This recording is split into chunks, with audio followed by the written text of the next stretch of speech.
ini apa namanya terkait dengan exploratory data analysis. Jadi kalau kita lihat ya, ini sebetulnya penjelasan terkait dengan itu, saya sudah baca-baca terkait dengan itu bahwa dalam langkah pertama kita mencoba menganalisa data eksploratif ya. Jadi tadi kan sudah disampaikan ya, eksploratif sama apa namanya tadi konfirmatori itu bedanya apa? Bedanya apa? Ini sampaikan kalau data terkait dengan exploratory factor ya, analisis atau di sini EVA atau EDA juga sama sebenarnya mirip-mirip juga. Itu adalah salah satu metode analisis gitu, analisis data yang dimana mengidentifikasi hubungan antara variabel manifest dan juga variabel indikator dalam membangun sebuah konstruksi data gitu. Konstruksi apa? Grafik dan sebagainya gitu.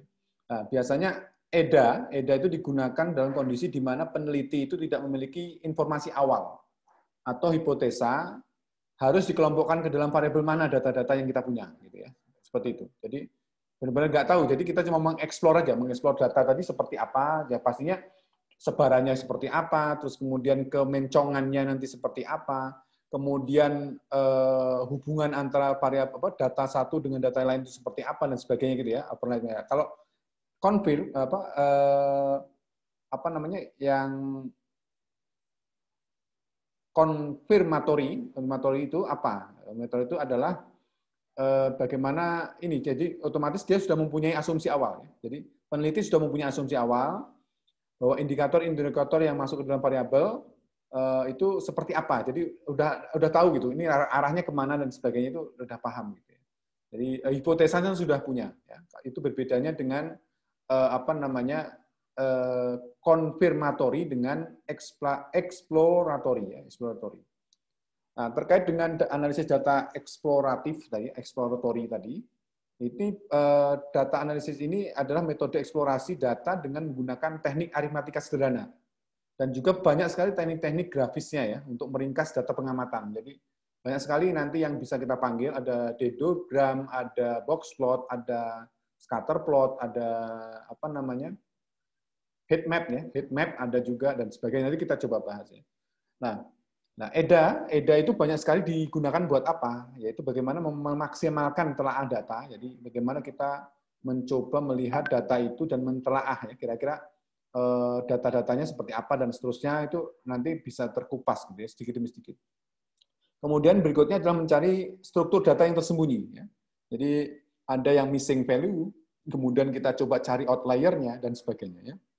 Kemudian nanti juga kita bisa melakukan ya kira-kira variabel pentingnya apa, kemudian mendeteksi kelainan dan anomali-anomali data yang terjadi seperti apa, kemudian melakukan tes ya, suatu asumsi. Misalkan kita punya asumsi ini kayaknya ada hubungan yang menarik antara si A dan si B misalnya. Kita coba lakukan tes di situ, kemudian bagaimana membangun model dan juga melakukan optimasi. Nah, terkait dengan paradigma teknisnya, teknis analisisnya ya. Ini Anda bisa lihat nih kalau analisis klasik ya, itu gimana? Urutannya adalah ada masalah, kemudian kita ambil datanya, ya, datanya, terus kemudian kita bikin modelnya, kemudian kita lakukan analisis, kemudian kesimpulan. Sedangkan EDA urutannya ya sedikit terbalik ya. Jadi ada masalah, kemudian kita coba breakdown masalah itu, kemudian sehingga mendapatkan data terkait dengan masalah itu, kemudian kita analisis. Kita analisis, dari analisis itu kita bangun model. Dari model baru kemudian kesimpulan. Nah, terus kemudian kalau masalahnya dengan tadi dengan Bayesian gimana? Bayesian masalah, kemudian ada data, kemudian di-create modelnya, kemudian dicari terkait dengan distribusi, bersyaratnya seperti apa, kemudian melakukan analisis, dan kesimpulan. Ini adalah pola paradigma teknis analisis dengan metode-metode yang sudah ada, ya, klasikal, eksploratif, dan Bayesian. Dan biasanya ini, yang ini tuh, ya tadi tuh, jadi hipotesa dan sebagainya kita belum ada ya, cuma mungkin ada data, terus kemudian bagaimana kita coba mencarinya, gitu, mencari kira-kira seperti apa sih sebetulnya yang ada di data itu gitu. Jadi kita coba explore semua ya, dieksplor semua terkait dengan data itu seperti apa. Ya, itu terus kemudian nanti ada beberapa penyajian data secara grafis ya, ada histogram.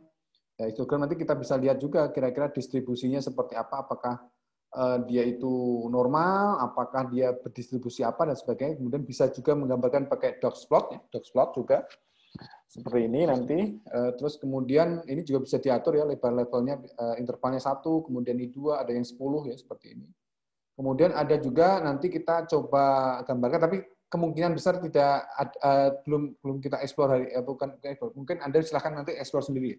Stem and left dari plotnya. Jadi kalau ini kan berarti kita lihat kan, datanya berarti ada berapa yang 3? 3 ada 2 ya, 35 dan 38. Ya, jadi ini bacanya itu ini adalah stemnya, stem itu batangnya, kemudian ini daunnya, ya, daunnya. Jadi kalau 3 itu daunnya, batangnya berarti 3, 5, sama 3, 8. Ya. Ini juga sama, kalau 4 ya 4, 3, 4, 8, 4, 9. Terus kemudian, nah ini mungkin ada 5 ini, bisa jadi karena mungkin ada yang berulang ya, misalnya 4, 3 itu 3 kali, atau 2 kali, dan sebagainya. Kalau ini yang daunnya batangnya 5 itu 51, 56, 59. Nah, nanti nggak tahu yang berulang 2 kali mana, yang 3 kali mana, untuk nanti lihat dari sini. Di sini ada juga yang 7 itu, kepala 7 itu ada 24 data, 8 itu ada sekitar 37 data, 9 ada 15 data, dan seterusnya. Nah, ini contoh terkait dengan stem and left dari plotnya. Kemudian kita juga seperti biasa ya, kita membangun box plot juga. Ya, keunikannya sebetulnya kalau misalkan datanya itu cukup beragam, di box plot itu nanti akan muncul namanya apa ya? Tadi kan sudah digambarkan sama Mbak Puspita ya terkait dengan sebaran di dekade tadi ya, 80, 90 sama 100 2000 ya. Di sini kan ada ya. Kalau kita lihat ini kan ada ya, ini ada apa namanya? Ada outlier. Outlier itu artinya data-data yang di luar dari batas itu. Ya. Dari batas itu, ya, seperti itu. Terus kemudian tadi masuk mana lagi? Oh ya ini ya. Nah, ini box plot. Dari box plot juga bisa digambarkan dan seterusnya. Jadi ada beberapa banyak nanti diagram-diagram yang kita coba tampilkan, kita explore lebih banyak lagi. Nah, kita masuk ke materi. Mungkin ada yang kurang jelas terkait dengan apa itu EDA, terus nilai nanti detailnya silakan Anda baca-baca di sini ya. Terus kemudian exploratory data analysis itu apa namanya? Bisa metode-metode yang dipakai itu ada univariate ya, visualisasi. Jadi satu ini apa namanya? Kita bisa masing-masing dari variabel itu bisa di ini, terus kemudian bisa menghubungkan antara dua variabel. Jadi misalkan variabel salary dengan misalkan apa gitu. Kalau bivariate itu artinya berarti melibatkan dua variabel. Dua variabel dipetakan jadi 3 dimensi. Kemudian ada juga multivariate. Multivariate terkait dengan itu, multivariate terkait dengan visualisasinya. Jadi berarti lebih dari 2, lebih dari dua. Kemudian ada juga kita bisa mereduksi terkait dengan dimensinya. Dimensi juga direduksi, ini beberapa metode yang bisa dipakai dalam exploratory data analysis seperti itu. Kemudian apa ya? Di sini ada beberapa hal terkait dengan ini, apa namanya?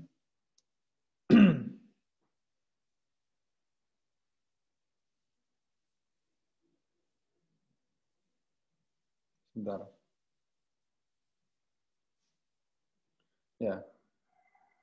Jadi kalau kita pengen tahu lebih banyak terkait dengan data eksplorasi ini, ya ini sesuatu yang memang kita harus jalanin ya. Kenapa? Karena kalau misalkan kita melewati atau men-skip terkait dengan data analisis eksploratory ini ya merupakan suatu ide buruk lah gitu ya, ide buruk yang ya, kalau misalkan kita melewatinya ya.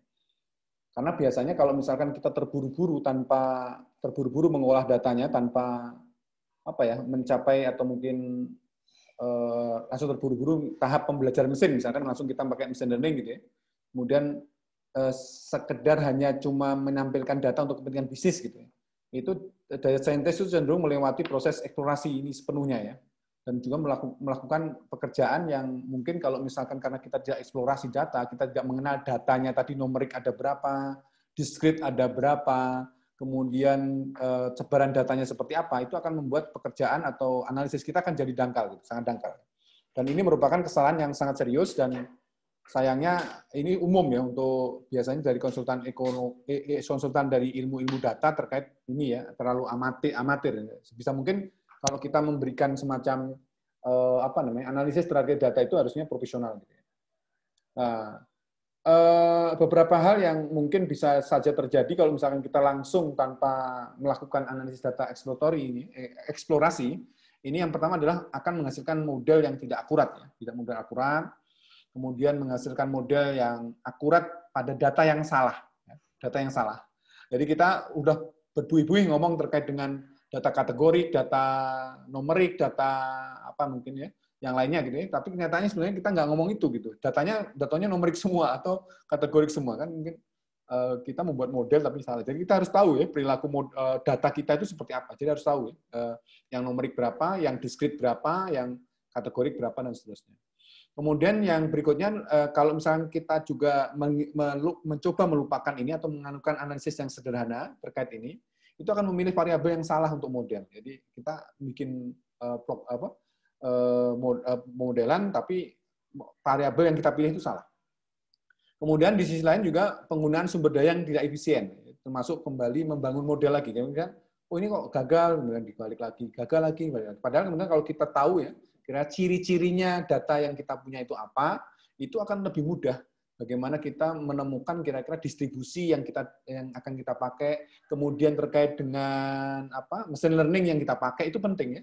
Karena kalau machine learning SVM, machine learning Navi Bayes, machine learning logistic regression atau mungkin yang lain itu akan berbeda-beda penggunanya. Kalau Navi Bayes biasanya larinya kepada kategorik ya, 1-0, 1-0 gitu. Nah, itu nggak akan efektif kalau misalnya kita coba ubah di numerik. Nah, gimana kita tahu bagaimana datanya kita, tipe datanya apa dan sebagainya ya dari eksplorasi ini. Jadi di sini memang analisis data eksplorasi itu digunakan di satu sisi untuk menjawab pertanyaan ya dan menguji terkait dengan asumsi bisnis, menghasilkan hipotesa untuk analisis lebih lanjut. Di sisi lain kita juga dapat menggunakannya untuk menyiapkan data untuk pemodelan. Seperti itu. Itu terkait dengan eksplorasi data analisis ya seperti itu atau data analisis eksplorasi seperti itu. Oke, itu terkait dengan ini. Nah, ini beberapa konsep ya, konsep-konsep yang ada ya, data yang ada itu yang tadi itu saya bilang bahwa ada dua tipe data analisis, ada konfirmatori, ada juga eksploratory. Kemudian ada juga 4 tujuan utama ya terkait dengan EDA itu ya. EDA itu apa? Jadi terkait dengan menemukan pola, kemudian spot-spot anomali, kemudian mencoba mencari frame dari terkait hipotesisnya, kemudian memeriksa beberapa asumsi dan sebagainya ya seperti itu. Oh ya, terkait ini lupa ya. Ini bagaimana cara ini ya yang banyak dilakukan untuk riset ya terkait dengan ini ya. Itu terkait dengan ini adalah pertama adalah mengimpor datanya, kemudian mencoba melihat kalau mungkin mencoba merasakan gitu datanya seperti apa, bisakah kita menjelaskan datanya seperti apa. Kemudian habis itu kita lihat data lebih dalam dengan membuat query-query dan juga mengindeks datanya. Kemudian mengidentifikasi fitur-fitur yang menarik, kemudian kita coba kenali juga ya tantangan-tantangan yang mungkin ditimbulkan oleh data, nilai data yang hilang, missing value atau mungkin outlier ya, outlier itu perlu temukan. Kemudian temukan juga pola dalam data. Nah, itu beberapa hal terkait dengan langkah-langkah ya bagaimana untuk itu. Jadi kita benar-benar ini mempersiapkan data ya, data ya nanti kita olah sesuai dengan data itu. Nah, ini beberapa hal terkait metode yang dibuat eksplorasi, ada univariate analysis, juga ada bivariate analysis. Kemudian ini yang bisa dilakukan oleh EDA ya, ada tren, menemukan tren, distribusinya seperti apa, mean, median, outlier, kemudian sebaran datanya, korelasi, kemudian pengujian hipotesis, kemudian kita juga bisa mengeksplorasi secara visual di sini ya. Nah, nanti di sini kalau misalnya Anda ingin lebih dalam terkait dengan exploratory terkait data analisis, Anda bisa mengunjungi ini ya, mempelajari ya kira-kira seperti apa gitu ya. Nah, sekarang kita akan coba masuk kepada studi kasusnya ya. Jadi di sini kita akan melihat ada sebuah data gitu ya, data. Datanya itu bagaimana konsepnya sebetulnya bagaimana meminta pembeli rumah gitu untuk mendistribusikan rumah impian mereka. Kemudian mereka mungkin juga tidak akan mulai dengan mungkin ciri-ciri yang khusus gitu ya, ketinggian langit-langit ruangan, bawah tanah, atau dekat rel kereta timur barat dan sebagainya, itu kan kadang-kadang itu juga menentukan juga terkait dengan harga ya. Tapi itu coba kita tidak akan mulai dari situ, tapi dia kumpulan data terkait dengan apa ya,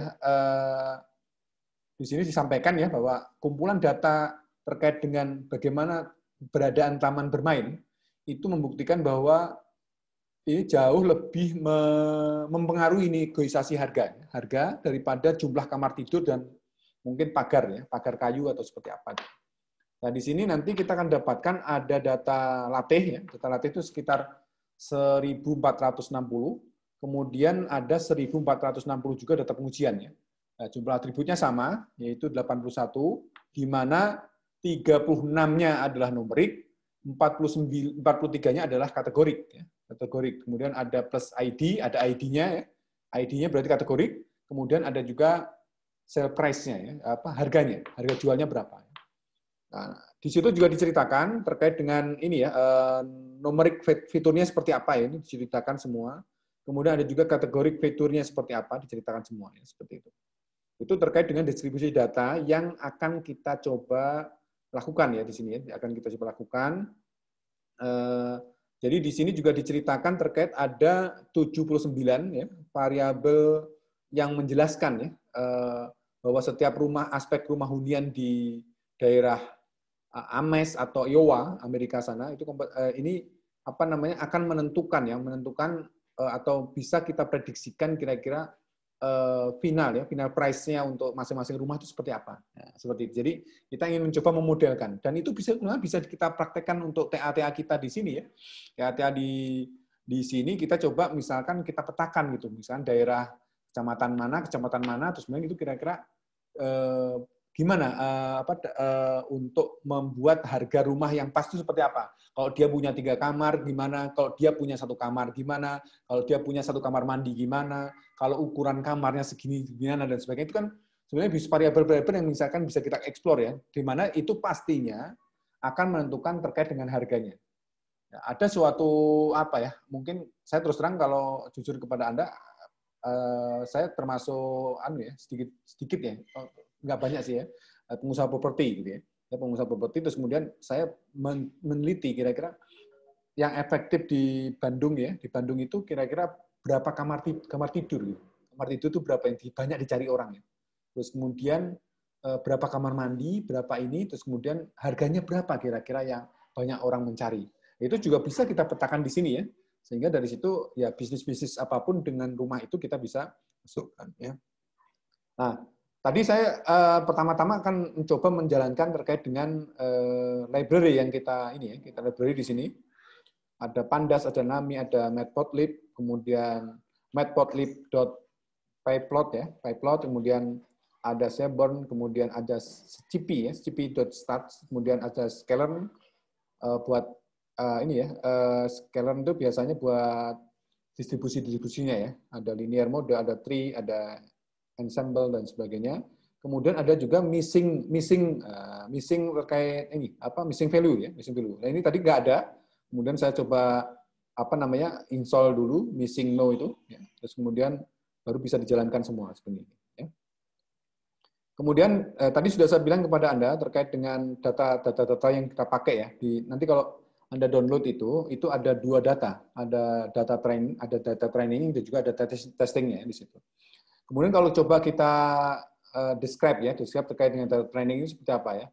Itu ada nanti keterangannya, ada ID-nya, kemudian ada count-nya, ada mean, ada standar deviasi, ada minimalnya berapa, ada yang 20% berapa, kuartil 1, kuartil 2, kuartil 3, maksimalnya berapa dan sebagainya itu semua ada ya. Di sini nanti kita bisa lihat datanya ada sale price-nya terakhir ya. Jadi ini merupakan sebuah fungsi ya. Sebut saja kalau kita membuat regresi linear itu X1, X2, X3, X4 dan seterusnya sampai X79 ya, 79.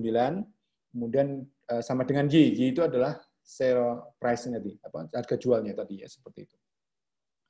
Terus kemudian di sini juga kita bisa teliti ya terkait dengan yang bagian atasnya ya, trend head-nya biasanya ditampilkan 5 teratas. 5 dengan ukuran 81 kolom. Berarti kolom yang ini kan masuk ya, kolom ID itu nggak masuk. Jadi 80. Kemudian ini kan termasuk yang kita ukur ya. Jadi ini akan menjadi 79. Tadi seperti yang saya katakan ya, variabelnya ada 79. Kemudian bagian ekornya gimana? Bagian ekornya kita juga bisa lihat 1459 ya, 49 tambah 1 ini ya. Berarti otomatis totalnya adalah 14 ID-nya dari mana nih? Oh, ID-nya ini ya.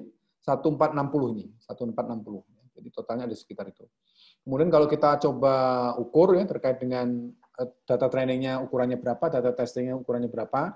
Di sini bisa kita lihat bahwa trainingnya itu sekitar 1460 barisnya, kolomnya 81, kemudian data testingnya itu sedikit ada satu yang hilang yaitu 1459 ukuran barisnya, kemudian ini tanpa ID ya, jadi tanpa ID itu 80 ya, 80. Jadi totalnya yang digunakan sama ya, sebenarnya sama. Seperti itu. Oke, terus kemudian di sini kita akan coba melihat numeriknya, numerik fiturnya ya. Jadi numerik fiturnya kita select, kita coba lihat data tipenya. Seperti apa yang sudah disampaikan di atas ya. Di atas itu kan udah ada ya di sini terkait dengan data numerik ya. Ini data numerik ada di sini. Nggak tahu seberapa jumlahnya, silakan Anda hitung sendiri ya. Seperti itu. Ini contoh saja ya, contoh saja. Ini data numeriknya ditampilkan. Kemudian kita coba tampilkan terkait dengan numerik fiturnya, headnya seperti apa. Ada ID, ada MS subclass-nya, load from text-nya, kemudian luas areanya, kemudian nggak tahu nih, ini kode-kode aja, saya kurang tahu. Ini tahun buatnya juga ada, tahun buatnya ada, terus kemudian pool areanya ya, areanya di mana, kemudian jualnya kapan gitu. Ini sebenarnya data yang sudah kerekap ya. Jadi tahun tadi 2003 ya, 2003 yang di mana bangunnya kemudian dia jual tahun 2008 seharga ini gitu. Ya, seperti itu. Terus kemudian yang ini juga sama, dibangun tahun 76, wah, kelahiran saya ini. Anda belum lahir ya. 2007 dia jualnya. Ini harganya 109 seterusnya ya, seperti itu.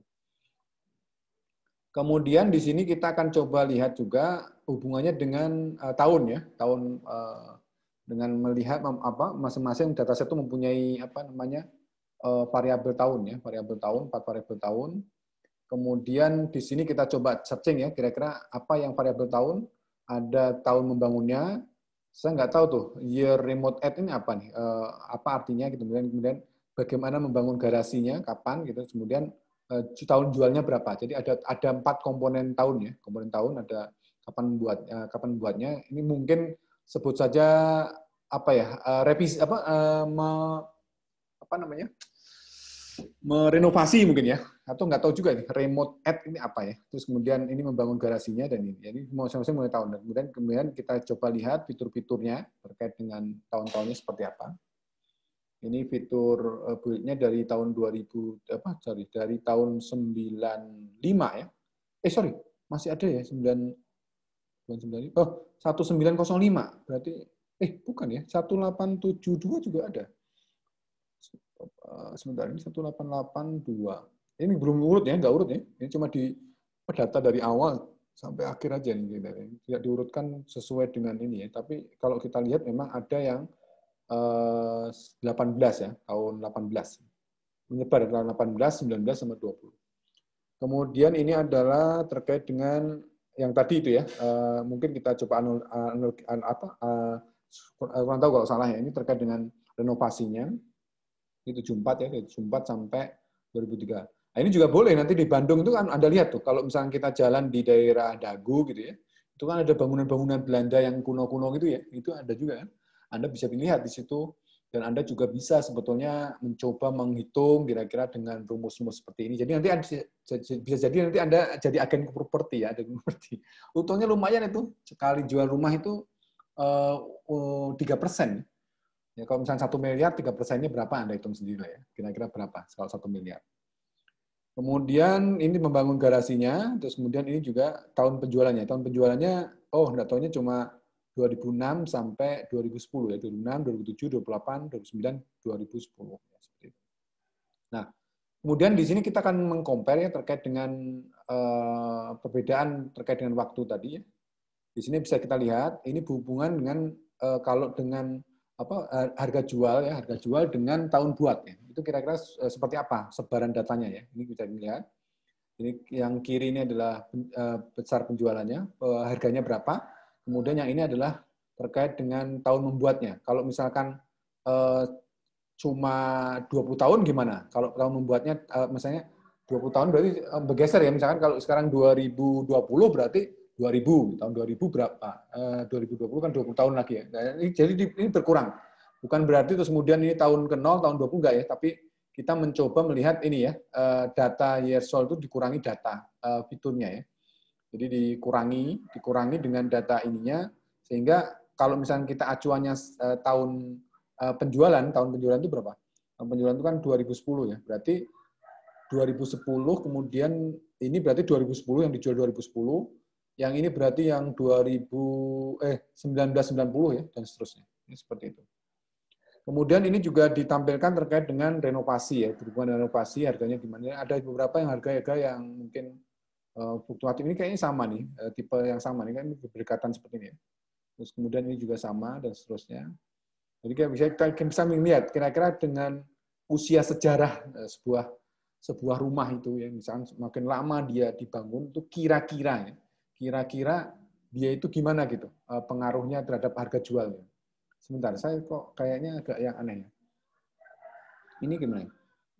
Kita akan meng-capture different ini dengan ini kayaknya kan data dari penjualannya dikurangi data dari fitur penjualannya. Jadi kemungkinan makin ke sini, makin ke 0, itu berarti makin tua ya, makin tua. Jadi kalau kita lihat memang bangunannya semakin mahal ya, semakin mahal. Seperti itu. Ulalam lah, nanti kita coba dibaca-baca lagi lah kira-kira seperti apa. Ini cuma ingin menampilkan aja hubungan antara tahun menjual dengan harganya ya, seperti itu. Kemudian berikutnya kita masuk kepada tipe-tipe variabel numerik ya. Di sini ada, kita coba print dulu atau mungkin kita lihat variabel discrete-nya ya. Discrete-nya kita akan bisa lihat ya, variabel discrete-nya seperti apa. Ada 17 ya, 17 variabel. Terus kemudian kita coba lihat kira-kira discrete fiturnya seperti apa. Terus kemudian di sini kita akan mencoba melihat terkait dengan hubungan dia ya, 17 variabel tadi terhadap penjualan juga ya. Tadi ada sedikit yang menarik ya, Bentar ya. Kita coba naikkan. Ada yang menarik di sini ya. Nah, ini garasi ya. Jadi hubungan jumlah garasi dengan penjualan. Jadi kita lihat ya, semakin 3 itu membuat penjualan yang paling besar. Jadi artinya apa? Oh, berarti penduduk Ewa sama satu lagi tadi penduduk mana ya? Itu banyak mencari rumah yang 3 garasi. Di mana dengan 3 garasi itu harganya mahal. Ya, kita bisa lihat di sini. Jadi makanya tadi kan bisa saya sampaikan di awal tadi, kira-kira rumah yang kamar tidurnya berapa yang harganya mahal. Itu bisa nanti kita misalnya kalau kita usaha properti bisa masuk ke situ ya. Ini terkait dengan pemadam kebakarannya ya, alat-alat pemadam kebakaran. Jadi minimal ada 2 ya. 2 itu paling tinggi nilainya jualnya lebih tinggi ya. Kemudian ini contoh terkait dengan ini nggak tahu juga, yang tahu aja ya. Ini jumlah dapur. Jumlah dapur juga kita lihat bahwa dapur yang jadi tidak punya dapur pun juga ada nilainya jualnya. Kemudian yang dia punya satu tempat dapur itu kira-kira berapa harganya bisa kita lihat. Kemudian yang punya 2 dapur seperti apa, yang 3 dapur seperti apa bisa kita lihat ya. Kemudian jumlah dari bedroom-nya. Bedroom juga perlu di sini lihat ya. Anda lihat mana yang paling tinggi ini. Yang paling tinggi adalah yang tanpa ada bedroom ya malah. Mungkin gini, kalau saya melihatnya itu model-model rumah yang sederhana gitu ya. Jadi terus kemudian dia bisa mengembangkan sendiri bangunannya mungkin ya, seperti itu. Ini harganya cukup lumayan juga tinggi ya. Terus kemudian berikutnya lagi yang 4 ya. Yang 4 bedroom-nya, kemudian ini ada yang 8. Yang 8 juga ya. Mungkin keluarga-keluarga besar ya. Jadi semakin besar kan analoginya kan semakin banyak bedroom-nya, otomatis rumahnya akan semakin besar dan pastinya harganya makin mahal gitu ya. Jadinya gitu. Kemudian apalagi ya? Full ada yang half bed-nya yaitu kemudian bedroom ya, atau tempat mandi full bedroomnya. Kemudian ini Anda lihat yang 3 itu lebih banyak yang jualnya. Terus kemudian ada lagi tadi yang menarik itu apa ya? Jumlah kamar ya, ada ya kalau salah. Sebentar. Jumlah kamar itu mana tadi? Nggak ada ya? Sebentar. Saya lihat di atas dulu. Ini kalau di bawah. Oke, itu jadi 17 kan? Kita coba lihat. Oh, ini garasi ya. Ini pool areanya. Kemudian mana yang tadi yang nggak ada ya. Tadi kok saya lihat ada jumlah kamar ya. Oh, atau mungkin yang tadi itu ya. Kamar mandi dan itu segala ya mungkin ya. Oke. Itu terkait dengan discrete ya. Cara melihatnya seperti itu. Jadi kita dari situ kita akan bisa melihat ya kira-kira kalau kita ingin membangun rumah atau seperti apa kira-kira rumah yang pas, yang di mana harganya mahal itu banyak dicari orang itu berapa gitu.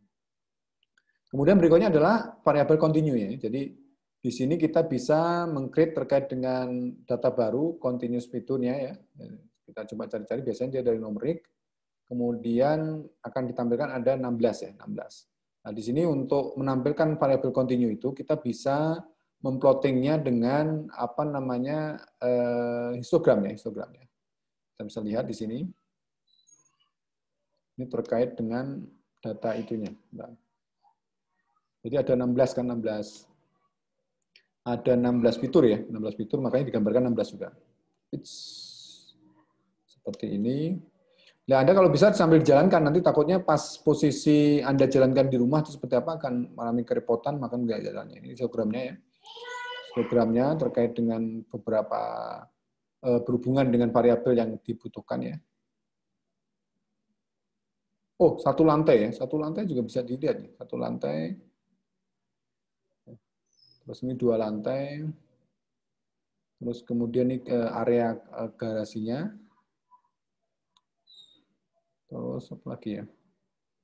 Ini ada 16 lah pokoknya. Di sini akan bisa lihat ya.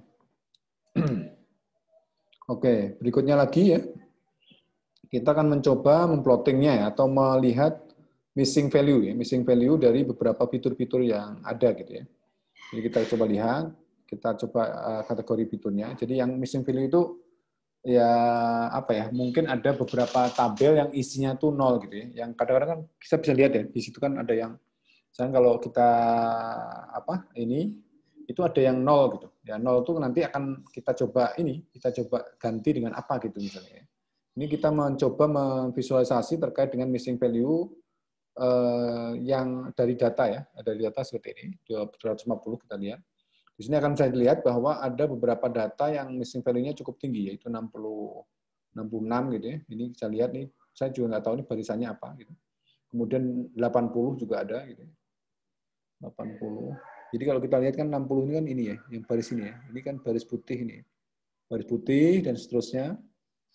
Nah, ini berarti ada banyak data-data yang hilang di sini. Ini artinya berarti untuk urutan itu tuh ada Ini kan artinya kan ini ada data-data ya. Ini kan apa?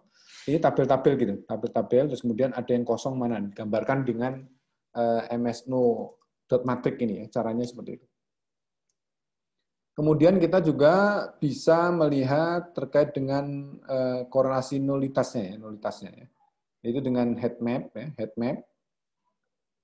Jadi ini melihat kira-kira bagaimana pengaruhnya, ya, strongnya seperti apa terkait dengan variabel keberadaan maupun ketidakberadaan suatu variabel dengan yang lainnya. Gitu. Nah, di sini bisa kan melihat bahwa semakin tinggi itu berarti semakin jelek ya, atau semakin ini bentar ya, semakin kalau kita lihat ini berarti kita bisa lihat ya di sini kira-kira hubungannya seperti apa. Yang makin tinggi berarti 0,8 itu artinya berarti semakin strong keberadaannya dan sebagainya dibutuhkan gitu ya seperti itu. Kemudian makin ke sini berarti ketidakberadaannya makin ya mempengaruhi juga ya terkait dengan itu. Jadi ini adalah tanda keberadaan dan juga tanda ketidakberadaan seperti itu ya. Oke, itu bisa menggambarkan di seberapa penting sebetulnya kalau missing value tadi nggak ada gitu ya seperti itu. Di situ bisa kita lihat. Nah, biasanya kadang-kadang kita memasukkan rata-ratanya atau mungkin mediannya. Jadi kalau misalkan ada 1.000 baris, kemudian ada satu baris yang kosong, itu biasanya apa isinya gitu. Kadang-kadang kita bisa pakai rata-ratanya, atau bisa juga pakai mediannya, atau bisa kuartil 1, kuartil 2, tergantung nanti begitu kita running, hasil kepada apa namanya datanya itu bagus nggak gitu. Itu juga penting ya. Nanti kalau misalkan kosong, gimana hasilnya? Ya takutnya mempengaruhi model juga ya. Kalau misalkan, jadi kalau kita harus teliti terkait itu ya. Kadang-kadang kalau kita mengambil data yang ada di internet itu kan kadang-kadang sembarangan dan kemudian kita tidak mencek ya kira-kira data itu ada missing value-nya atau tidak. Nah, biasanya untuk mengganti atau sebut saja mengakali terkait missing value itu nanti diisi ya, diisi dengan apakah itu yang rata-ratanya atau mediannya atau apa itu ada di situ nanti. Nah, ini terkait dengan itunya, sebetulnya cuma menggambarkan saja ya, terkait dengan ini dicoba di plotting juga dengan MS Unbar ya. Kalau ini kan terkait dengan heat mid ya, apa kayak panas gitu ya, temperatur panas kan ada yang panas, ada yang dingin gitu ya, seperti itu. Ini semakin ke sini berarti semakin keberadaannya ketidakberadaannya sangat sangat dirasakan gitu hilangnya ya. Ya hati-hati juga ya, kadang-kadang kita kan juga merasakan ada suatu keberadaan seseorang, terus kemudian seseorang itu pergi, kan itu juga terasa ya, seperti itu. Oke, seperti itu. Ini gambaran, jadi ini cuma 2 tampilan yang sama, yang dimana di-plotting dengan berbeda. Ini yang satu-satu dan sebagainya itu nanti di-plotting yang satu ini. Kemudian ada yang 80 atau apa, nanti sesuai dengan ini ya. Ini juga lebih kecil satu itu ya kondisinya mungkin ya 0, berapa gitu ya. Mungkin pastinya ya di antara 0,8 pasti ya. Apa ini ya, mungkin ya nanti cobalah Anda plotting-plotting seperti ini ya. Bentuknya seperti ini untuk MSO yang bar ya. Kemudian ada juga yang namanya dendrogram. Dendrogram ya. Bentar, saya coba baca dulu. Dendrogram ya. Dendrogram itu apa ya? Bagaimana Anda ini mengungkapkan tren ya. Jadi kalau heat map tadi adalah di mana kita mengukur terkait dengan korelasi nulitasnya, seberapa kuat ada atau tidak adanya satu variabel itu mempengaruhi keberadaan variabel lain. Kalau yang dendrogram itu adalah bagaimana kita mengetahui ya tren lebih dalam lagi daripada melihat berpasangan seperti peta tadi, heat map tadi. Jadi lebih dalam ya. Dan ini merupakan apa ya, algoritma pengelompokan gitu ya, untuk menggabungkan variabel satu sama yang lain dengan korelasi nulitas lagi ya, diukur dalam jarak biner ya, dan seterusnya ya, seperti itu. Oke, kita akan coba lihat dendrogram seperti apa gitu ya. Ini dendrogram, nah, bentuknya seperti ini, seperti kayak apa? Kalau kita lihat kayak tree gitu ya, kayak tree gitu ya. Hubungan antara satu dengan yang lain, misalkan kondisi penjualan dengan apa nih, elektrikal itu seperti apa, kemudian hubungannya dengan ini. Jadi bisa kelihatan ya terkait dengan apa namanya hubungan antara variabel satu dengan variabel lain, ya. Ya nanti penjelasannya Anda bisa baca-baca di sini, gimana dendrogram itu seperti apa, gitu ya. Jadi kalau kita lihat ini sebetulnya apa ya? Kalau untuk menafsirkan grafiknya menurut petunjuk itu ya, bacalah dari perspektif atas bawah, kemudian daun klaster yang terhubung bersama pada jarak 0 sepenuhnya memprediksi keberadaan satu sama lainnya. Satu variabel mungkin selalu kosong saat variabel lain terisi, dan mungkin selalu keduanya terisi atau keduanya kosong, dan seterusnya. Dalam contoh kasus ini, dendrogram merekatkan variabel-variabel yang diperlukan karena hadir dalam setiap record yang ada ya, seperti itu. Ya, nanti baca-baca terkait itu. Apa namanya dendrogram itu seperti apa? Mungkin lebih detail lagi Anda baca-baca ini ya, seperti itu. Nah, berikutnya kita masuk kepada apa namanya yang lebih lagi tantangan lagi, kita menggali lebih dalam lagi terkait dengan data kita ya, data kita. Nah, biasanya ada estimasi skewness ya, skewness dan kurtosis ya. Skewness itu sama kurtosis itu gunanya untuk ini apa? Mengukur kemencongan data. Jadi data itu lebih cenderung mencong ke kanan, mencong ke kiri, atau distribusinya apa gitu ya. Biasanya di situ. Skewness ya, kita bisa lihat ya. Jadi kadang-kadang kan kita mengerjakan sesuatu itu kan apa ya, cenderung untuk melihat bahwa datanya itu normal, asumsinya normal. Jadi kalau kita belajar statistik juga sama kan, asumsikan data normal gitu kan. Padahal pada waktu kita mengerjakan data itu belum tentu data itu normal, ya, belum tentu data itu normal. Jadi makanya perlu di sini yang perlu kita selidiki terkait dengan itu gitu. Kira-kira gimana itu skenario-nya seperti apa gitu ya, kita bisa lihat di situ. Oke. Silakan kalau ada yang ditanyakan langsung aja ya, tanyakan. Ini terkait dengan kemiringannya ya. Jadi terus kemudian kita coba plotting ya kira-kira untuk apa data penjualan sales price-nya itu kira-kira yang cocok itu distribusi apa gitu ya. Ini pengetahuan-pengetahuan ini kan memang harus ini ya harus tahu kita ya. Kan distribusi yang kita pelajari di statistik kan ada banyak ya. Kalau misalnya kita belajar probabilitas statistik gitu, probabilitas ya. Probabilitas atau apa? Anda dapatnya apa? Statistika atau probabilitas? Ya, seperti itu. Jadi kita bisa dua-duanya dapat. Iya, Pak, Propstat. Oh, prostat ya, probabilitas statistik ya. Ini juga bisa lihat misalnya datanya tadi kan sebaran price-nya seperti itu. Terus kemudian kita dekati dengan suatu distribusi ya, distribusi ada Johnson, ada distribusi normal seperti ini. Jadi antara yang apa namanya normal ya, nama normal berarti naiknya pelan-pelan, terus kemudian naik tinggi, terus kemudian turun pelan-pelan gitu ya, seperti itu. Dan biasanya kalau kita coba pecah, misalnya kita potong sini, dipotong situ, itu biasanya langsung membagi dua gitu, membagi dua data dengan bagus gitu. Nah, itu normal namanya ya. Jadi kalau kita coba kita potong gini, itu berarti yang data yang sebelah sini sama data sebelah sini itu sama ya, data sebelah sini sama. Itu normal ya. Kalau ini kan kalau kita coba potong kan nggak tahu nih hasilnya gimana kan nggak tahu. Kiri kanannya kan ya pastinya nggak seimbang. Nah, seperti ini. Ini distribusi Johnson. Kemudian ada juga misalkan distribusi berikutnya adalah log ya, log dari normal. Jadi normal tadi dilogkan, pastinya lebih cenderung dia miring ya. Miring ke sebentar.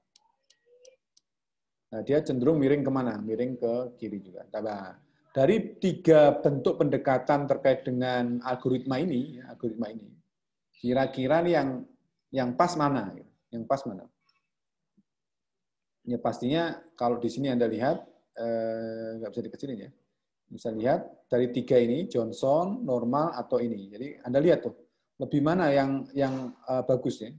Kalau boleh saya sampaikan di sini, ya dia bagus untuk best fit-nya, itu adalah Johnson distribusi. Jadi Johnson distribusi.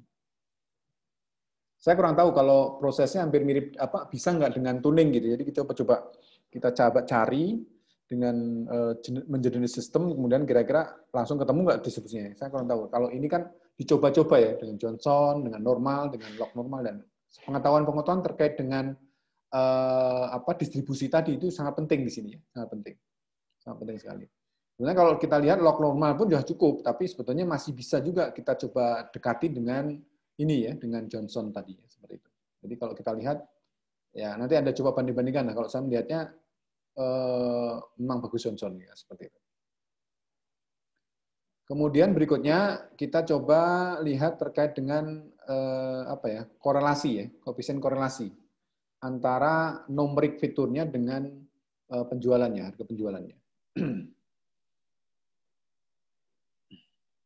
Jadi kalau kita coba list ya seperti ini, jadi korelasinya antara penjualan dengan penjualan kan pasti satu ya. Sebenarnya penjualan dengan overall QL berapa, penjualan dengan lift area berapa, garage charge berapa, garasi berapa, dengan garasi area berapa, dan sebagainya. Itu sebetulnya hubungan antara penjualan dengan ini. Mana yang terdekat gitu ya. Tapi saya lihat, yang terdekat berarti overall QL. Saya nggak tahu ya, secara umum atau seperti apa gitu ya, rumah itu seperti apa.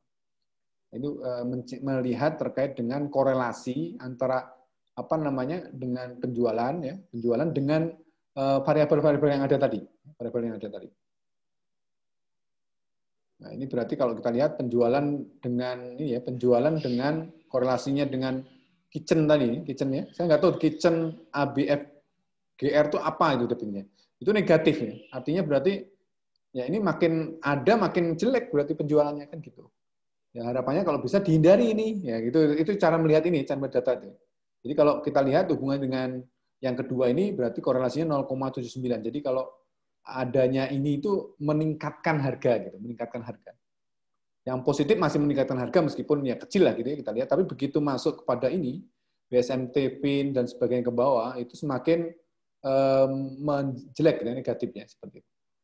Ini hubungannya dia dengan yang numerik ya, numerik fiturnya. Numerik fitur tadi ada berapa? Ada sekitar 36-an ya.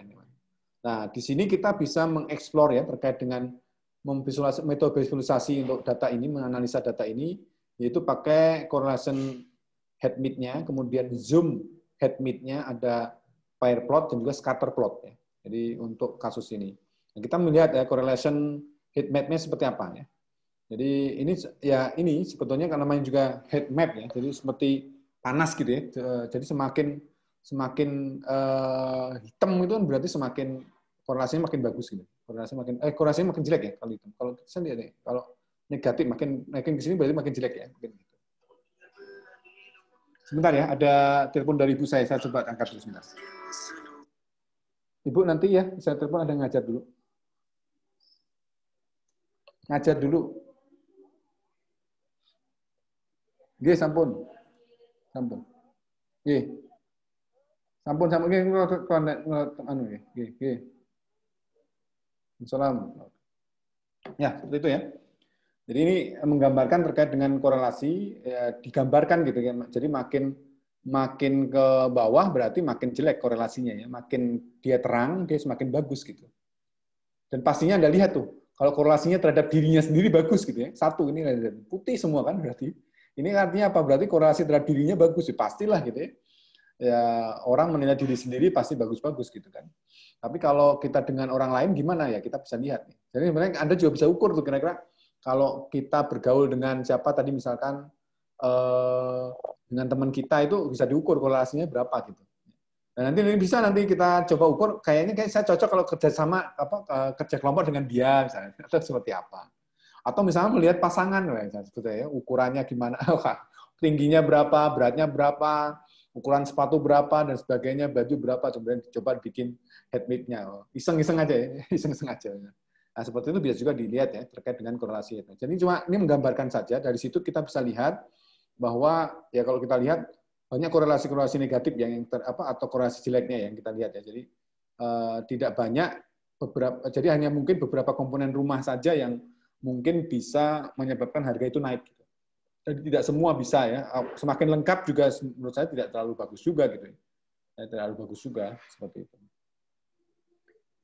Nah, ini Anda bisa lihat di sini terkait dengan bahwa ada beberapa variabel yang bagus ya, ini total BSMT SF dan juga the first floor ya, floor. Ini mana kira-kira filenya? Kita lihat ya, total BS. Total ini ya, yang ini dengan apa? Price-nya. Dengan price itu mana price? Nggak kelihatan ya, nggak terlalu bagus ya. Oke lah, nanti kita coba lihat kalau misalnya korelasi biasa gimana ya. Kita lihat ya. Apakah benar hasil dari ini itu benar ya? Ada total BSMT SF, kemudian the first floor ya. Kemudian satu lagi garage-nya. Kemudian ada juga Zomet ya, Zomet heat map-nya. Itu melihat ini lebih mudah kita lihat ya. Kalau tadi kan kita lihat agak susah ya, cuma ini melihat ini kira-kira seperti apa. Tapi ada juga kadang-kadang kita perlu seperti ini gitu. Apakah data-data yang terlibat itu memang bagus atau tidak? Kalau kita melihat angka-angka gini kan kadang-kadang pusing. Tapi dengan melihat bagaimana pola penyebaran warnanya itu akan kelihatan gitu. Ya mungkin ini warnanya terlalu gelap semua. Artinya berarti ya intinya rumah-rumah yang ada itu dengan komposisi yang seperti ini itu kadang-kadang banyak sekali kasus-kasus yang terjadi itu yang malah menurunkan harga rumah lah gitu ya, seperti itu. Ini Anda lihat nih, yang sampai 0 saja udah 0,25 aja udah merah ya, udah merah. Jadi kemungkinan ya susah untuk memprediksi terkait ini. Tapi kalau mungkin Anda coba atur-atur kira-kira seperti apa bentuk warna yang pas itu, sebaran warna dan sebagainya, degradasinya seperti apa tuh menurut saya lebih mudah nanti. Nah, di sini juga bisa dilihat, kita akan mencoba lihat dengan lebih angka-angka ya, angka-angka dengan warna ya, boleh juga ya di sini. Di sini Anda bisa lihat seperti apa yang tadi saya bilang bahwa ada total BSMT ya. BSMT itu yang ini. Sorry. Yang bagus ya. Yang bagus itu berarti Garage ya. Garage card sama Garage area. Jadi Garage card itu mana? Garage card ini dengan ini. Garage area. Ini kan 0,88 ya. Kan mendekati 1. Ini paling tinggi kayaknya. Yang kuning-kuning itu paling tinggi ya. Yang kuning-kuning paling tinggi. Jadi ini ada 0,79, ada 0,83, ada 0,88 juga. Ini sama nih. Garage car sama garage area tadi. Kemudian ini juga gede nih. Ini gede juga nih. Ini the first form dengan total BSMF ya. Tadi disebutkan kan di situ ya bahwa ada hubungan yang menarik antara total BSMT dengan the first floor ya. Ini kan ada di sini kan. Ini hubungannya the first floor dengan total BSMT SF kan, ya kan? Korelasinya cukup bagus. Jadi dua hal ini melihat yang sama. Jadi satu sisi ini dia melihat sesuatu, nggak tahu dia kayaknya teliti banget ya. Kita melihat, oh ini pas di sini dan kebetulan kalau misalnya kita coba plotting dengan heatmap yang lain itu zoom itu mirip ya. Ada yang sama juga. Jadi ada hubungan antara total BSMF tadi dengan the first floor-nya. Terus kemudian satu lagi adalah hubungan antara garasi dari mobilnya dengan areanya, area garasinya. Letak dari garasi itu seperti apa? Ya. Itu penting ya, terkait dengan itu. Nah, terus kemudian ini dikasih keterangan seperti apa gitu ya, ke bahasa-bahasanya. Terus kemudian yang hitam kemudian berarti jelek ya, yang hitam jelek gitu ya. Seperti apa? Ini misalkan apa nih? Total room ya, total room. Ada nggak total room di sini? Nggak ada. Ini yang total room ini ya, dengan ini ada. Ini dengan lift area. Lift area mana? Lift area, sebentar. Lift area berarti ini. Itu cukup bagus juga, 0,83 ya. 83, cukup bagus juga. Ini yang bagus-bagus ditampilkan ya, observasinya ya. Kemudian years build ya, tahun membangun dengan sale price ya. Sale price dengan apa namanya? Membangun, waktu membangunnya. Waktu membangunnya berapa? Oh ini 0,52 ya, cukup lumayan lah ya, di atas 5. Ya lumayan lah. Oke, seperti itu gambaran dua hal ini sebenarnya sama ya. Satu menggambarkan korelasi ya. Satu ini adalah correlation heat map-nya. Kemudian satu lagi adalah zoom heat map-nya. Anda silahkan pilih salah satu dari ini kira-kira untuk mengamati terkait dengan korelasi antara variabel satu dengan variabel lain itu seperti apa. Baik. Silahkan kalau ada yang ditanyakan. Kemudian berikutnya adalah fire plot ya, fire plot. Jadi bagaimana di sini kita mencoba untuk menampilkan ya kira-kira hubungannya antara sales price dengan variabel-variabel yang lain itu seperti apa. Karena tadi kita sudah tahu ya, jadi ini kan dari hasil pengamatan ini ya, hasil pengamatan ini. Jadi ada sales price kan ada ya, sales price ada di sini. Ini sales price. Kemudian ada overall qual, ada juga di sini ya. Ini hasil pengamatan berikutnya ya. Qual, terus kemudian total BSMT ya, BSMT ada di sini.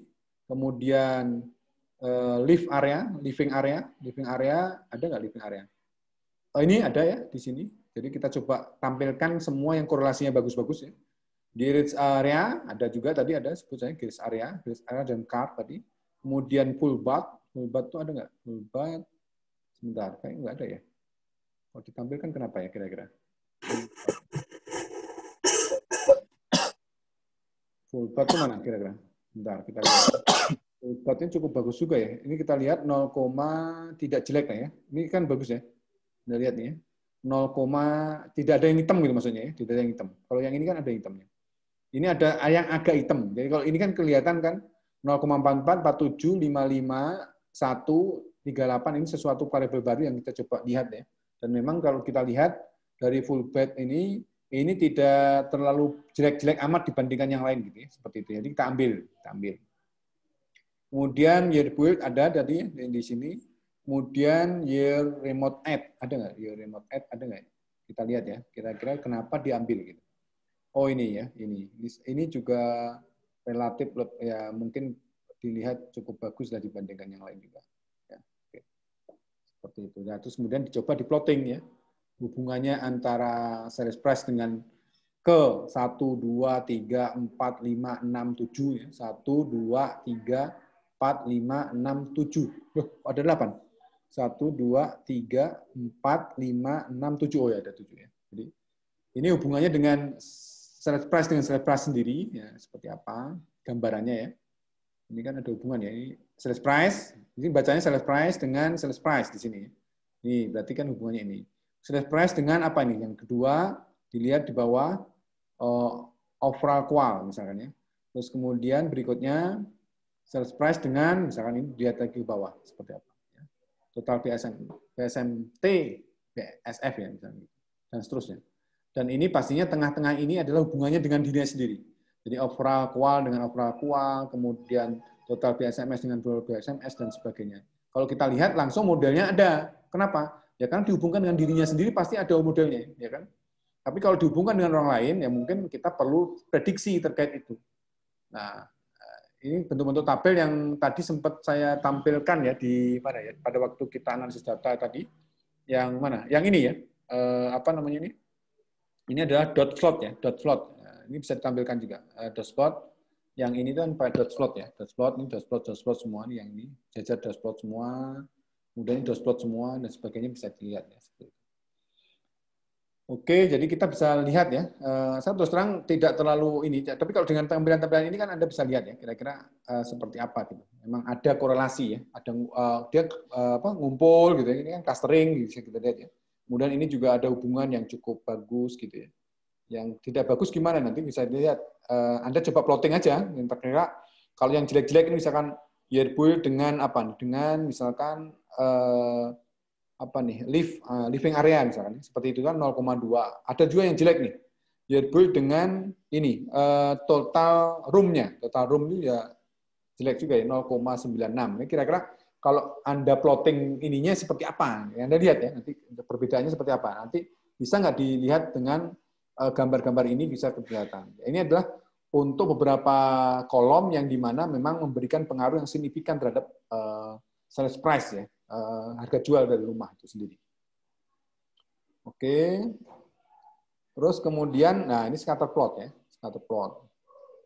Nah ini gambar-gambar scatter plot. Nah, untuk scatter plot itu memang nantinya bisa kita lihat juga terkait dengan korelasi ya. Jadi misalkan ada model-model seperti ini ya kita bisa plotting ya, kita plot, gitu. Kira-kira dengan linear seperti apa. Ini kan garis-garis ini kan sebetulnya garis-garis pendekatan ya, pendekatan. Dari situ nanti biasanya kalau kita bisa membuat semacam grafik atau seperti apa pendekatan dari titik-titik data kita, itu langsung nanti akan keluar namanya korelasi. Jadi misalnya korelasi semakin bagus, mendekati 1. Jadi kalau misalnya 0,9 berarti ya hanya 10% data aja yang tidak bisa kegambar oleh grafik itu, tapi selebihnya 90% data itu bisa tergambar dengan model itu, kan berarti sudah bagus sekali. 0%. Ini juga bisa ya, didekati dengan linear. Dan nanti ke depannya untuk memprediksi itu bisa pakai regresi, bisa pakai apa ya polinom, bisa pakai garis biasa atau bisa yang lainnya. Ya. Banyak nanti cara-cara bagaimana memplotting data itu supaya apa ya data-data itu bisa terhubung dalam suatu persamaan gitu. Sehingga kita dari situ apa yang kita inginkan dari prediksi bisa prediksi. Kira-kira kalau rumahnya bentuknya gini, rumah kamar berapa, tempat tidur berapa, garasi seperti apa, itu kita langsung bisa prediksi ini harganya kira-kira segini, ya seperti itu. Itu bisa diprediksikan seperti itu. Ini gambaran-gambarannya ya. Oke, terus kemudian ini gambar terkait dengan apa nih? Hubungannya dengan overall quality ya, overall quality dengan median dari nilai tenah dari sales price-nya ya, sales price-nya dengan overall quality-nya seperti apa. Oke. Jadi artinya semakin bagus ya pastinya harganya semakin naik kan. Kualitinya makin bagus berarti makin naik kan gitu ya. Penjualannya pasti akan lebih mahal. Terus ini terkait box plot ya, box plot. Ini Anda bisa lihat di box plot itu kita bisa tadi ya dengan gambar yang bagus box plot itu nanti akan muncul namanya missing value. Jadi ada beberapa missing value di sini yang bisa kita lihat ya.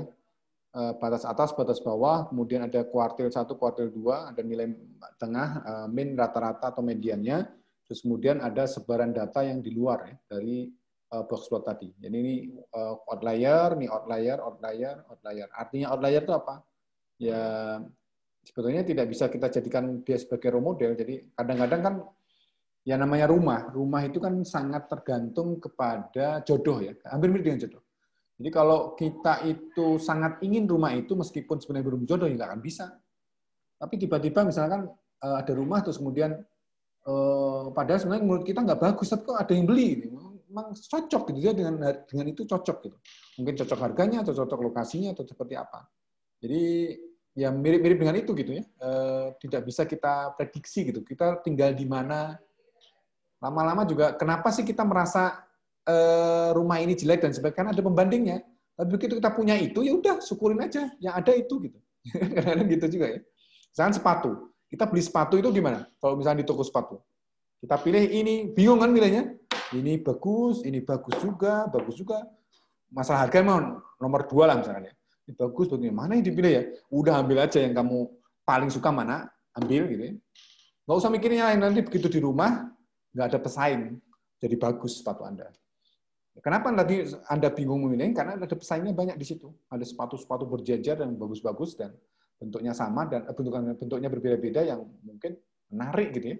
Tapi begitu Anda ambil itu, beli terus kemudian taruh di rumah, oh keren juga ya sepatu saya ini. Kenapa? Kan nggak ada pembanding yang lainnya. Seperti itu. Nah, nanti juga memilih jodoh juga seperti itu ya. Jangan terlalu banyak mikir ya. Ya namanya juga jodoh ya, belum tentu juga itu akan selamanya seperti apa ya. Tapi yang penting ya kita pilih yang terbagus mana gitu ya, yang terbagus mana. Oke, berikutnya lagi. Ini bos terkait dengan ini apa kebertetanggaan ya, bertetanggaan ya. Jadi kira-kira seperti apa ya. Ini hubungan sales price dengan gimana kalau dengan ini ya. Ini kok sesuatu yang berbeda lagi atau sama nih? Ini apa nih kira-kira? Sebentar. Oh, pakai concat ya. Concat. Oke, ini penggambaran-gambaran terkait dengan box plot ya. Box plot, silakan untuk dicoba dibaca-baca lagi lah box plotnya seperti apa ya. Oke, ini terkait dengan conplot ya. Ada box plot, ada conplot untuk menggambarkan kebertetanggaan ya. Ada neighborhood itu. Ini juga sama dengan conplot ya. Seperti ini bentuknya ya. Bentuknya seperti ini.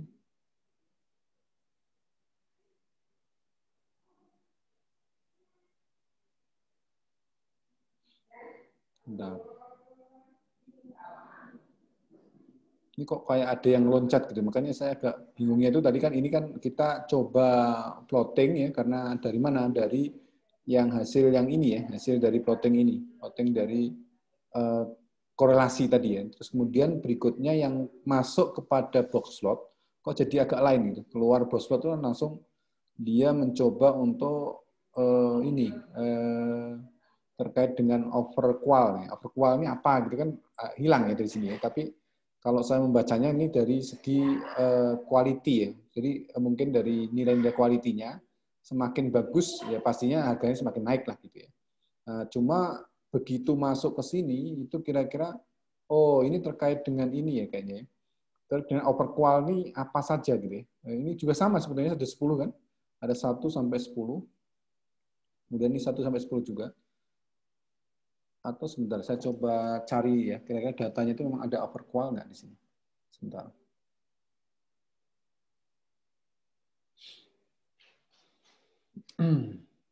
Saya buatnya kemarin gimana gitu.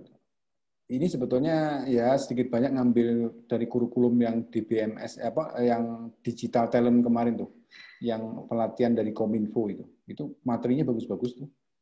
Ya, untuk tampilan datanya supaya bagus seperti apa. Ini ada overall qual ya, ada ya. Overall qual ada nih. Overall qual ada. Jadi memang ada terkait dengan ini. Jadi dia itu mempunyai apa namanya semacam ini, apa namanya? Dia itu kategorik berarti 1 sampai 10 gitu nilainya itu ya, 1 sampai 10.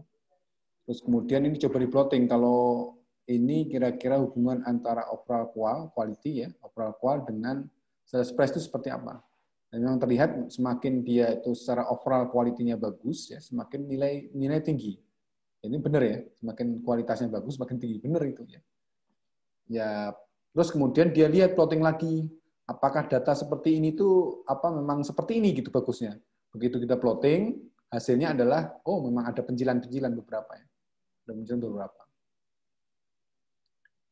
Jadi mungkin sebut saja yang penjilan atas ini kenapa misalnya. Misalkan harga jual rumah saya gitu ya. Dengan harga jual misalkan rumah saya ini pernah ditempati seorang artis gitu ya. Seorang artis yang terkenal. Jadi meningkatkan harga ya. Meningkatkan apa namanya? Meningkatkan rasa kepercayaan orang. Oh, pernah ditempatin artis nih. Idola saya lagi ya. Akhirnya dibeli dengan mahal gitu. Kadang-kadang seperti itu juga bisa. Jadi penjilan-penjilan ini tuh kadang-kadang mungkin juga bisa jadi mungkin ini karena jual butuh ya mungkin. Ada kemarin tuh yang jual tanah ya, harga 20 miliar karena mungkin dia butuh sekali tuh separuhnya dapat ya, sekitar 10 miliar kan. Rugi banget itu kan sebetulnya. Tapi karena butuh ya terus gimana lagi? Untuk gaji karyawan dan sebagainya dengan kondisi Covid ini kan semakin berat ya. Kadang-kadang dia jual butuh juga. Mobil juga gitu ya, mobil kadang-kadang jual butuh. Ada juga yang karena nilai historisnya tinggi, jadi dia mahal gitu. Ada juga. Atau mungkin apa ya, kata bilang kalau mobil antik itu kan investasi katanya, ya. Semakin klasik dia semakin mahal. Apalagi pernah dipakai Presiden Soekarno, apalagi pernah dipakai sebut saja presiden siapa dan sebagainya itu akan jadi menaik ya nilai harganya.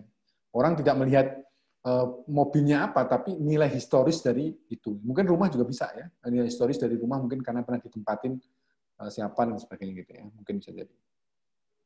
Nah ini terkait dengan box plot, terkait dengan neighborhood ya. Ini berarti coba menplot ya terkait dengan sales price, ya. Kemudian X-nya var. Kayaknya ini juga data juga neighborhood ini, kita coba lihat neighborhood itu apa definisinya sebentar. Ada nggak neighborhood di sini?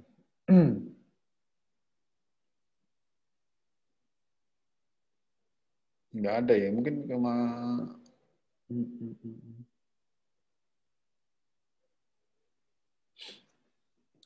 nggak kelihatan, tapi dia bisa di breakdown muncul terkait dengan itu ya, apa namanya? Apa-apa saja yang ditampilkan ya ini, apa namanya?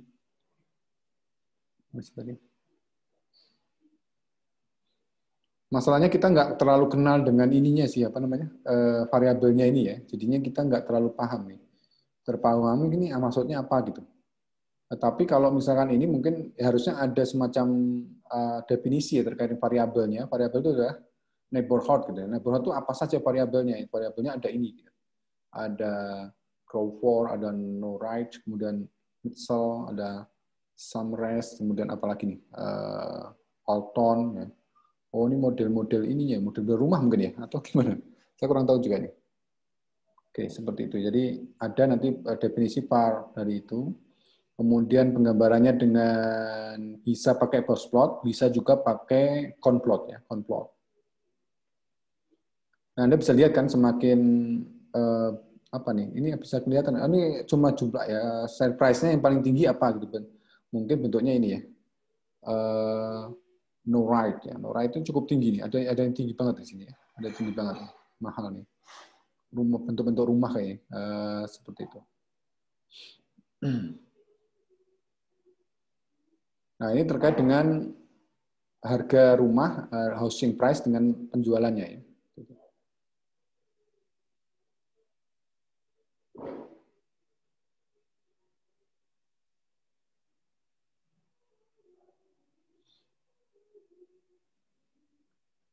Jadi variabelnya itu dikelompok-kelompokkan ya. Ada yang neighborhood itu terkait ini gitu ya, komponennya ini gitu ya. Untuk neighborhood. Kemudian ada juga var terkait dengan tipe-tipe penjualannya ya, tipe penjualannya seperti ini. Ada yang COD, ada yang renew, ada WD dan kemudian seperti itu ya, cara-caranya seperti itu. Kemudian ada juga sales kondisinya seperti apa. Ada yang normal, ada abnormal, ada yang parsial, dan sebagainya. Ada family, rumah-rumah tipe-tipe family itu seperti apa harganya. Kemudian ini terkait dengan violin plot ya. Fungsional PS sales price ya, seperti itu. Oke, seperti itu beberapa hal. Silakan nanti dieksplor dan pastinya tidak semua tabel ya bisa tidak semua gambar bisa kita tampilkan gitu. Kadang-kadang juga sesuai dengan kebutuhan kita juga ya, kira-kira mana yang butuh. Tapi kalau misalnya kita bisa analisis semuanya itu lebih bagus lagi. Jadi kita bisa tahu satu persatu terkait data itu ya. Oke, terus kemudian berikutnya kita masuk kepada missing value analysis ya. Jadi nilai yang hilang tadi ya, analisisnya seperti apa. Oke, dari sini kita bisa lihat bahwa ini adalah terkait dengan efek ya, efek terkait dengan hilangnya atau besarnya missing value dari masing-masing data ya. Jadi kita lihat load frontage itu ada sekitar 0,177% missing value-nya, jadi kosong gitu ya. Kemudian alley juga sama 0,9, ini cukup besar ya, 0,9 kecil juga ya. Tapi yang besar mana? Oh iya, cukup besar juga ya, 0, hampir 1% berarti kalau ada 1000 berarti ada berapa persen ya? Ada 1000, 1%-nya ada 100 ya, ada 100 ya. 1100 betul ya? 100 ya, 100 ya, 100 data lumayan ini ada 99 data berarti. Kalau ada 1000 ya. Kalau 2000 ya lebih besar lagi pastinya. Ini persentase data hilang ya untuk masing-masing variabel yang ada ya. Ada load frontage, ada alley, ada sebagainya ya. BSNT qual dan sebagainya itu ada beberapa yang hilang. Terus kemudian di sini bisa di breakdown lagi terkait dengan jumlah data yang hilang tadi. Jadi load frontage itu cukup besar ya, sekitar total missing count-nya itu ada sekitar 259. 0,117 ini cukup tinggi juga ya, 259. Kemudian yang ini ada 91, mana? Ini ya, 0,005 ini ya. Ini cuma beberapa aja yang ditampilkan, 81 besarnya. Kemudian ada juga mass VNR area ya. Ini untuk numeric fitur ya. Kan tadi ada numeric fitur, ada continue fitur. Ya, ini kita coba lihat yang numeric fitur saja. Jadi ini sebetulnya bisa macam-macam. Ada mungkin dia kalau persentasenya ada ya, cuma mungkin posisinya dia numerik atau bukan gitu ya. Kalau di sini kita cuma melihat yang numeric fitur. Ini ada 3 ya, 3 yang hilang. Ya, 8, 81 sama 259. Jadi ini bukan mencerminkan sama, ini untuk numeric fitur. Numeric fitur itu sekitar ada 3 ya, 3 kelompok data atau 3 variabel yang hilang ya. Bukan 3 variabel, 3 variabel ya, 3 variabel tapi poin sel-selnya yang hilang itu ada 259. Mungkin yang kosong atau seperti apa, mungkin seperti apa, jelek atau seperti apa ya. Oke. Terus kemudian, nah ini coba untuk semua numerik tadi, ya, numerik fitur dengan bar chart, ya, representasinya seperti apa. Seperti ini, jadi long frontage cukup banyak, 259 tadi, 81, kemudian ini ada sekitar 8. Cuma penggambaran dari sini ke sini kan relatif lebih gampang ya. Seperti itu. Oke, terus kemudian untuk kategorikal fitur, kan ada yang kategorik, ada yang numerik ya. Nah ini kira-kira berapa? Ini cukup banyak nih, Anda lihat nih. Persentasenya bukan persentase, ini seperti ini, sebarannya cukup banyak juga. Bahkan ada berapa nih? Ini kan tadi cuma 3 ya, ini kan banyak sekali. Bahkan ada yang nyampe 1453 ya. Cukup besar juga nih ininya yang hilang ya. Sebetulnya datanya nggak ada gitu, jadi datanya kosong. Kemudian ini gambarkan terkait dengan yang tadi ya, seperti tadi sama, jadi digambarkan kepada bar chart juga, di sini juga sama, digambarkan dengan bar chart juga di sini. Seperti ini gambarnya. Terus kemudian, nah ini untuk apa? Eksplorasi fitur yang kategorik ya, seperti apa. Nah, ini di sini kita lihat terkait dengan apa ya? Tadi itu, apa namanya? Missing value tadi ya. Atau di sini, oh ini ingin mencari unik ya, kategori unik gitu ya. Seperti itu.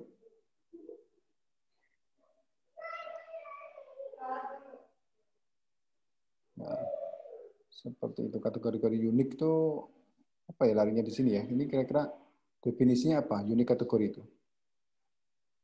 Dia cuma apa penjelasan tentang unik aja ya, objek gitu ya. Ininya tipenya objek, kemudian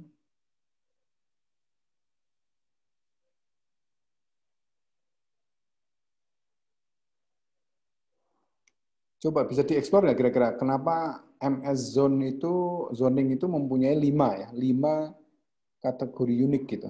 Kategori unik itu apa gitu? Ini perlu dicoba di breakdown lagi deh ya. Ada yang ini kayaknya fitur-fitur yang masuk dalam apa namanya trainingnya, kemudian ini tesnya. Tesnya ini ada beberapa seperti itu. Mempunyai kategori unik. Ya, biasanya kategori unik itu didefinisikan seperti apa kategori unik itu. Gitu. Ya bisa jadi mungkin ada bentuk-bentuk khusus gitu ya. Rumah itu mempunyai semacam ciri khas gitu ya. Ciri khas uniknya seperti apa gitu. Jadi untuk kasus-kasus tertentu itu perlu juga seperti itu. Apa pengaruhnya terkait dengan kategori unik itu terkait dengan harga itu seperti apa juga bisa dilihat. Nanti cobalah Anda breakdown lagi terkait dengan ini, kenapa dia mempunyai 6 unik itu seperti apa gitu ya. Pak, Ya, gimana? masih. Mungkin yang unik kategoris itu kayak contohnya nih, kalau misalnya dalam satu fitur itu ada dua isi yes atau no, berarti dia unik kategorinya ada dua kayak gitu mungkin. Sebentar, saya coba lihat. Coba Anda inilah yang untuk coba lihat di fitur street itu kira-kira memang ada dua nggak? Yes atau no gitu nggak? Coba dilihat coba.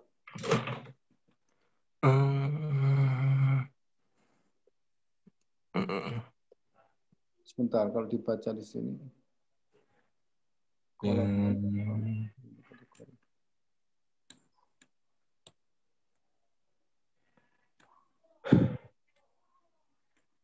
Oh iya kayaknya, betul.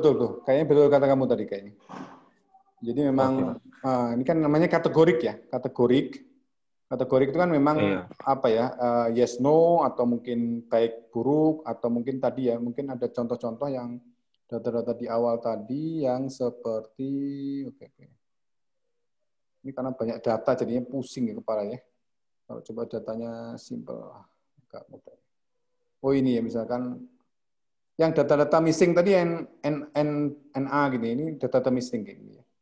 Kemudian ini ada, oh ini ada ya, MS zoning itu ada RL gitu ya, ada model RL, ada PIV, ada ini. Oh iya ya betul kayak kamu ya.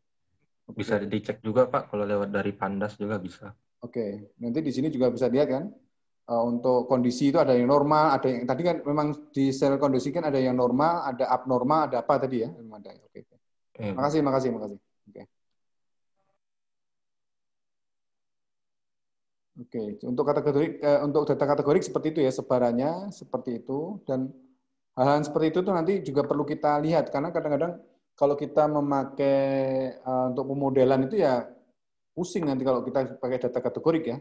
Mendingan kalau model-model itu enaknya kalau kita basisnya itu kalau numerik itu lebih gampang gitu ya, cenderung seperti itu. Itu juga berhubungan juga misalkan pemilihan machine learning yang kita pakai itu juga penting nanti ya. Itu terkait dengan itu. Karena nanti kalau misalkan itu ada lebih jelas lagi kalau misalkan kayak desain tree itu kan juga ini, desain tree itu kira-kira apa? Kan dia bikin percabangan gitu ya. Kita bisa hitung nilai entropinya, bisa nanti kapan dia pecah dan sebagainya. Ini untuk kategorik dia lebih mudah gitu ya, seperti itu. Oke, terima kasih tadi. Jadi ini fitur-fitur terkait dengan kategorik ya.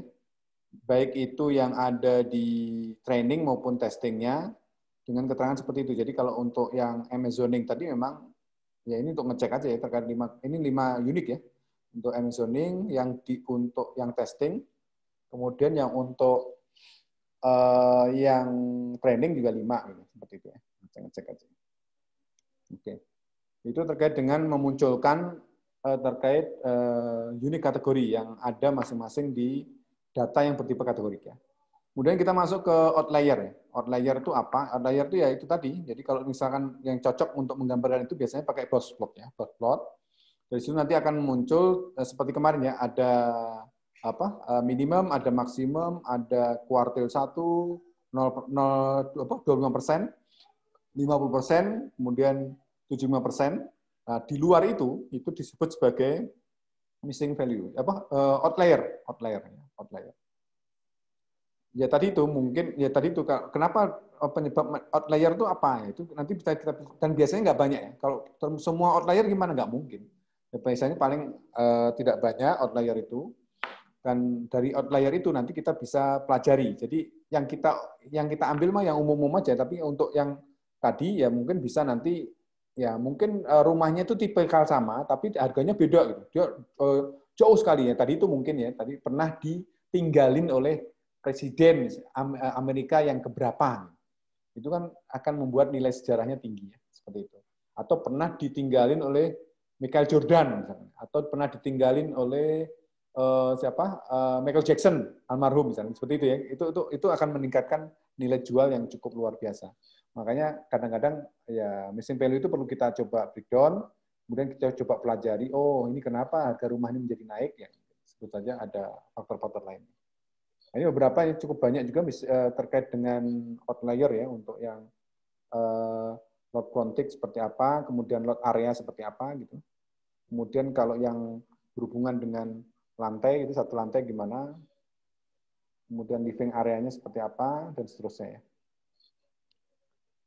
Terus kemudian di sini kita juga bisa menemukan terkait dengan hubungan ya antara variabel kategorik dengan fitur-fitur ya, fitur-fitur ya dengan fitur sales price ya, seperti apa. Oh, yang ini nih yang tadi saya coba ya, zoning tadi ya. Oke. Ini hubungan jalan ya. Jalan kalau tipenya 2 tipe ini kira-kira penjualannya berapa ya. Seperti itu kita lihat. Jadi kita bisa main kalau misalkan dia masuknya ke dalam tipe jalan yang ini gitu, berarti kita bisa mendapatkan harga yang lebih tinggi dibandingkan kalau rumahnya di jalan ini gitu misalnya, seperti itu. Kemudian yang ini tadi yang utility ya, utility. Terus apa lagi nih? Neighborhood ya tadi ya, semua komponen dari neighborhood tadi. Kondisi-kondisinya. Hostile-nya juga bisa. Ini ukuran-ukurannya memang harus kita pelajari detail ini ya. Kalau kita tahu datanya sih mungkin lebih mudah ya mendefinisikan ini.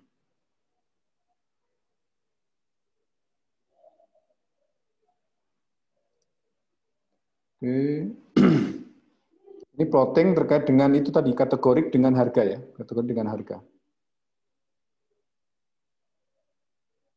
Di sini atau gimana ya tadi ya? Oke. Kategorinya ada banyak, jadinya cukup banyak juga yang ditampilkan ya. Ya, ini terkait dengan ini ya, plotting kategorik dengan sales price tadi, harganya seperti apa.